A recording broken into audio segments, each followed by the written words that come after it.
Many of you may be familiar with Jay Smooth's TED Talk, where he makes the point that when it comes to, lost it. That's fun. All right, many of you may be familiar with Jay Smooth's TED Talk, where he makes the point that challenging our bias and our racism is continuous work. It's less like getting our tonsils out and in like one anti-racism workshop. It's much more like flossing. It's a daily practice. So this is one of my flossing sessions. Go ahead. So I got home one night, and I looked in the mirror, and I noticed that I had some spinach in my teeth. It was obvious, it was offensive, and it was for my lunch. So the first emotion that hit me was embarrassment. Oh, fuck. Who have I talked to since lunch? Next emotion was anger. Fuck! Who have I talked to since lunch? Why didn't they tell me? And then that anger quickly gave way to fear. And what else are they not telling me? Who's had this happen before? Exactly. Some fuzz in your hair, zipper down, toilet paper in your shoes, right? I believe that these mostly embarrassing moments have a deeper meaning. They're like a canary in our coal mine. They're a measurement for how healthy our relationships are or how isolated we've become. Let me explain. So people see things about us that we don't see.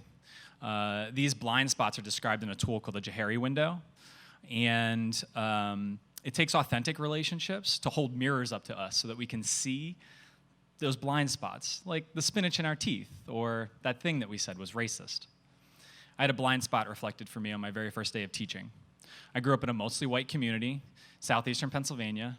I decided to go to the University of Pittsburgh, in a mostly white university, in a city that allowed me to be comfortable in my whiteness.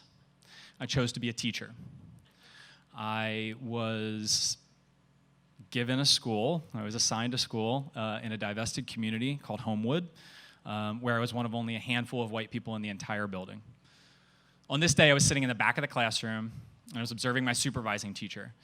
She was giving that syllabus talk, right?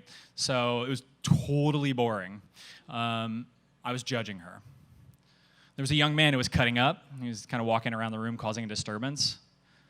I was judging him too. So I decided that this would be the perfect moment to exert the influence that I was supposed to have in this classroom. So I got up and I said, "Excuse me. Excuse me. Excuse me, sir." Nothing. So I did the one thing that my father would do if I wasn't paying attention to him, and I whistled at him. Yo! As soon as I did that, he turned around, fist clenched, backed me up against the wall, and started screaming at me. "Fuck you, white boy, you fucking snowflake," I remember hearing. After it was over, I slunk back into a separate room. I was alone. I was uncomfortable. And I was really scared. I was ready to quit. My supervising teacher, after she finished class, came in, and she was holding up a mirror so I could see the spinach in my teeth. "What happened?" she asked. I said, "I don't know, he's angry." "No." "Why did he react that way?" I said, "I don't know." "He doesn't like me." She said, "No." "What did you do?" I said, "I whistled." Having her there in that moment to reflect back to me that his interpretation of my whistle was that it was racist and offensive meant a lot to me that day. And it really helped me to understand that there is so much more to what we say that makes up how people interpret us. Ever since that time, I've been thinking about that and trying to understand it more. And I'm really fortunate now today to work in a community called Thread, where I have spinach-finding mirrors all around me. Lucky me. And that's because every single day we aim to show all the way up and to say the thing. I had some spinach reflected for me by a coworker just recently.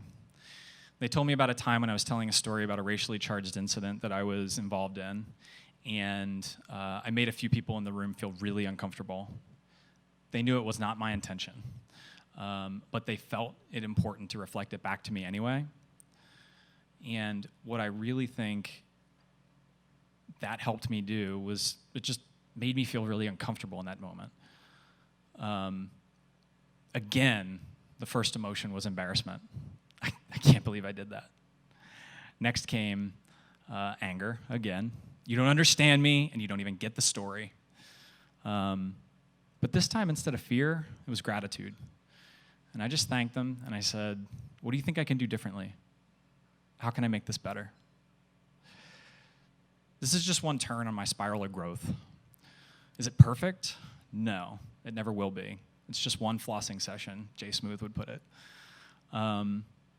But my advice to all of us as we venture along together through this journey is that we seek out the relationships with one another that will hold up the mirrors so we can see that shit in our teeth. Thank you.